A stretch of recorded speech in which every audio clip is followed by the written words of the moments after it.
कभी कभी व्यक्ति तनाव या गलतफहमी के कारण खुद को अलग कर लेता है, लेकिन लंबे समय तक अलग रहना समस्या का समाधान नहीं है।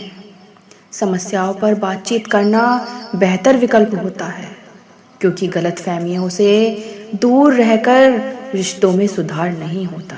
ऐसा उस दिन उस गुरुकुल में क्या हुआ था, जो शिष्य आपस में गलतफहमी में एक दूसरे से दूर रहने लगे।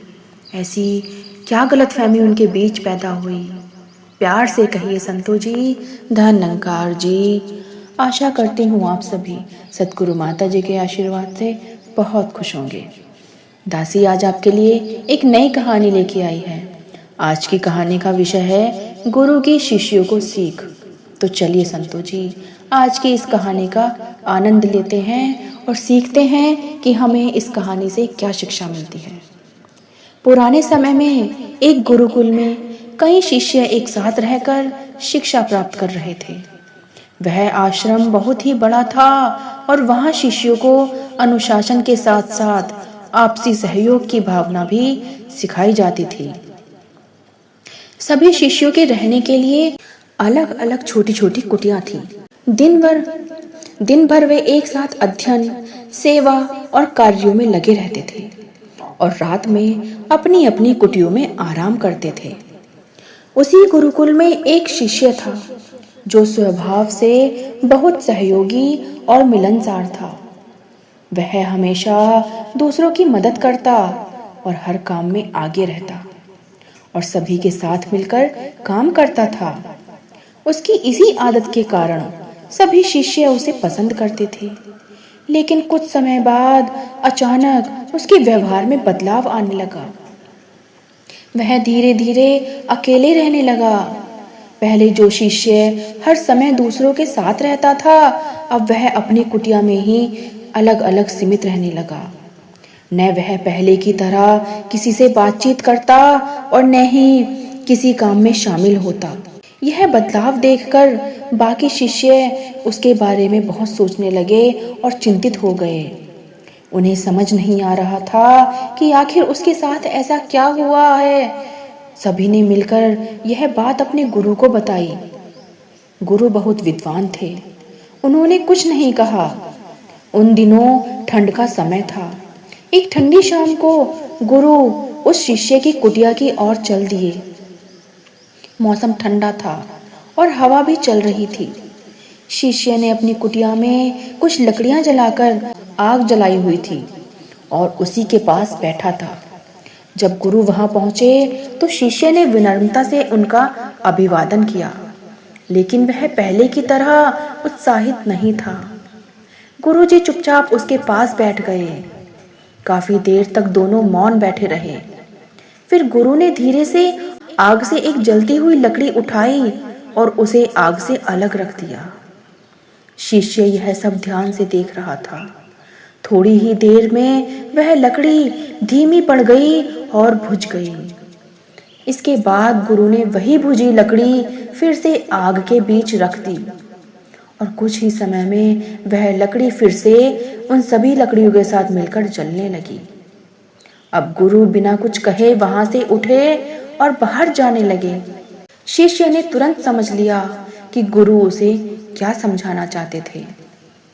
उसने गुरु के चरण छुए और कहा कि हे गुरुदेव, मैं समझ गया हूँ जो आज आप मुझे समझाना चाह रहे। अकेलापन इंसान को इस बुझी हुई लकड़ी की तरह ही बना देता है और अच्छे लोगों की संगति उसे फिर से प्रज्वलित कर देती है। संतो जी, उस दिन के बाद वह शिष्य फिर से सभी के साथ खुशी खुशी रहने लगा और पहले की तरह सक्रिय हो गया।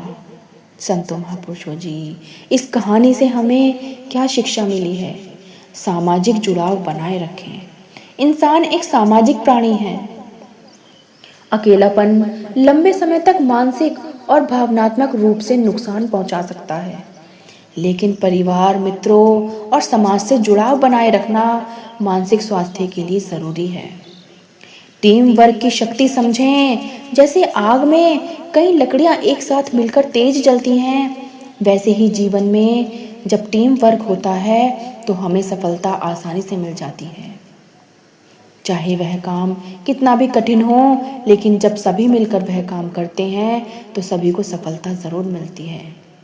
गलतफहमियों से हमेशा बचें, क्योंकि कभी कभी व्यक्ति तनाव या गलतफहमी के कारण खुद को अलग कर लेता है, लेकिन लंबे समय तक अलग रहना समस्या का समाधान नहीं होता है। समस्याओं पर एक दूसरे से बातचीत करना बेहतर विकल्प होता है, क्योंकि गलतफहमियां अगर दूर नहीं होती है तो रिश्तों में सुधार नहीं होता है। जीवन में ऐसे उतार चढ़ाव तो आते ही हैं।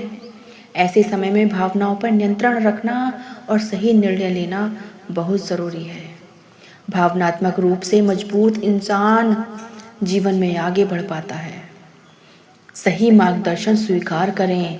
जैसे गुरु ने आज उस शिष्य को सही मार्गदर्शन दिया है, ऐसे भी अगर हमें कोई अच्छी शिक्षा देता है तो उसे अपनाएं और जीवन में आगे बढ़ें।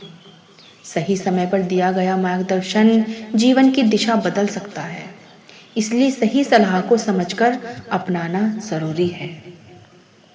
जो व्यक्ति सक्रिय रहता है वह जीवन में अधिक सफल होता है। निष्क्रिय रहना व्यक्ति को पीछे धकेल देती है। हमेशा दूसरों से सीखने पर हमें अच्छी शिक्षा मिलती है। हमें कभी ये नहीं सोचना चाहिए कि यह तो हमसे छोटा इंसान है, हम इससे क्या सीख सकते हैं। नहीं संतो जी, हमें कभी कभी अपने से छोटे बच्चे से भी बहुत कुछ सीखने को मिल जाता है। इसलिए जहाँ हमें सीखने का शिक्षा सीखने वाली मिले तो उसे अपना लेना चाहिए। आत्मचिंतन करें। कभी कभी खुद से सवाल करना जरूरी होता है कि मैं क्या कर रहा हूँ, क्या कर रही हूँ और क्यों कर रही हूँ। आत्मचिंतन से गलतफहमियों का एहसास होता है और सुधार का अवसर मिलता है। जीवन में अच्छे लोगों की संगति, सहयोग और सक्रियता बेहद जरूरी है।